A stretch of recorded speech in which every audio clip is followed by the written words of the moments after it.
آج پروین شاکر کی ایک اور غزل لے کر حاضر ہوا ہوں۔ جلا دیا شجر جاں کے سبز بخت نہ تھا، جلا دیا شجر جاں کے سبز بخت نہ تھا، کسی بھی رت میں ہرا ہو یہ وہ درخت نہ تھا۔ وہ خواب دیکھا تھا شہزادیوں نے پچھلے پہر، پھر اس کے بعد مقدر میں تاج و تخت نہ تھا۔ ذرا سے جبر سے میں بھی تو ٹوٹ سکتی تھی، میری طرح سے طبیعت کا وہ بھی سخت نہ تھا۔ میرے لیے تو وہ خنجر بھی پھول بن کے اٹھا، زبان سخت تھی لہجہ کبھی کرخت نہ تھا۔ گئے وہ دن کہ جب مجھی تک تھا میرا دکھ محدود، خبر کے جیسا یہ افسانہ لخت لخت نہ تھا۔ جلا دیا شجر جاں کے سبز بخت نہ تھا، کسی بھی رت میں ہرا ہو یہ وہ درخت نہ تھا۔ میں نے اپنے شجر جاں کو جلا ڈالا، اپنے جسم کو ہم نے جلا ڈالا، اس لیے کہ اس کی قسمت اچھی نہیں تھی، سبز بخت نہیں تھا، بڑا بد نصیب تھا یہ۔ تو جلا دیا شجر جاں کے سبز بخت نہ تھا، کسی بھی رت میں ہرا ہو یہ وہ درخت نہ تھا۔ یہ درخت ایسا نہیں تھا جو کسی بھی رت میں ہرا ہو جائے، چاہے وہ برسات ہو یا گرمی ہو، کوئی بھی کسی بھی رت میں ہرا ہونے والا تھا ہی نہیں، سبز بخت تھا ہی نہیں، میں نے اسے جلا ڈالا۔ کسی بھی رت میں ہرا ہو یہ وہ درخت نہ تھا۔ وہ خواب دیکھا تھا شہزادیوں نے پچھلے پہر، پھر اس کے بعد مقدر میں تاج و تخت نہ تھا۔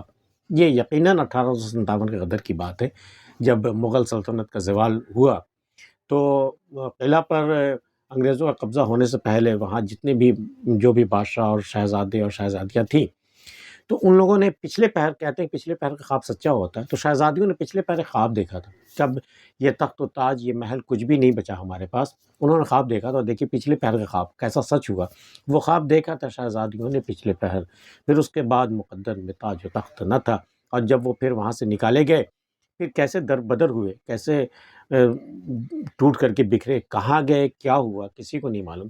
بہرحال تاج و تخت پھر اس کے نصیب میں نہیں ہوا۔ پھر اس کے بعد مقدر میں تاج و تخت نہ تھا۔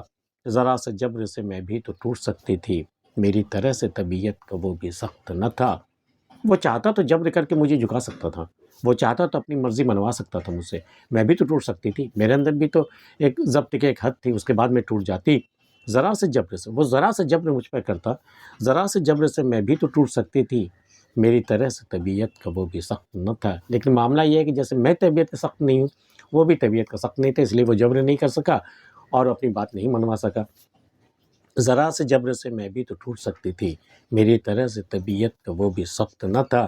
میرے لیے تو وہ خنجر بھی پھول بن کے اٹھا، زبان سخت تھی لہجہ کبھی کرخت نہ تھا۔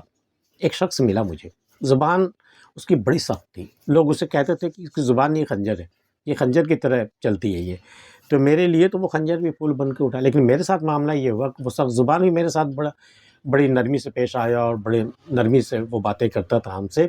تو میرے لیے تو وہ خنجر بھی پھول بن کے اٹھا، زبان سخت تھی لہجہ کبھی کرخت نہ تھا۔ لیکن مجھ سے بات کرتے وقت کبھی اس نے لہجے میں کرختگی نہیں آئی، کبھی وہ سخت لہجے میں مجھ سے بات اس نے نہیں کی۔ وہ ہمیشہ جو بھی تھے زبان سخت تھی، لیکن پھولوں کے لہجے میں ہی اس نے ہم سے بات نہیں کی۔ زبان سخت تھی لہجہ کبھی کرخت نہ تھا۔ گئے وہ دن کہ مجھے تک تھا میرا دکھ محدود، پہلے ایک دن تک میرا دکھ میری ذات تک ہی محدود رہتا تھا، کسی کو پتہ بھی نہیں چلتا تھا کہ میرے اندر کیا دکھ ہے، کیا غم ہے۔ یہ گئے دنوں کی باتیں ہیں۔ گئے وہ دن کہ مجھے تک تھا میرا دکھ محدود، خبر کے جیسا یہ افسانہ لخت لخت نہ تھا۔ ٹکڑوں میں بٹا ہوا یہ دکھ جو تھا وہ خبر کی مانند، جیسے چھوٹی چھوٹی خبریں آتی ہیں نا اخباروں میں، اس کی مانند یہ افسانہ جو ہے، میرے دکھ کا افسانہ، یہ لخت لخت نہیں تھا، ٹکڑوں میں بٹا یہ افسانہ بٹا ہوا نہیں تھا کہ ہر ایک کی زبان پہ ایک کہانی تھی ہمارے دکھ کی، کسی کے حصے میں کچھ، کسی کے حصے میں کچھ۔ تو گئے وہ دن کہ مجھے تک تھا میرا دکھ محدود، خبر کے جیسا یہ افسانہ لخت لخت نہ تھا۔ آج کی ویڈیو میں اتنا ہی۔ پروین شاکر کی غزل آپ کو کیسی لگی ہم بتا سکتے ہیں۔ ملتے ہیں پھر کسی اگلی ویڈیو میں، تب تک کے لیے اللہ حافظ۔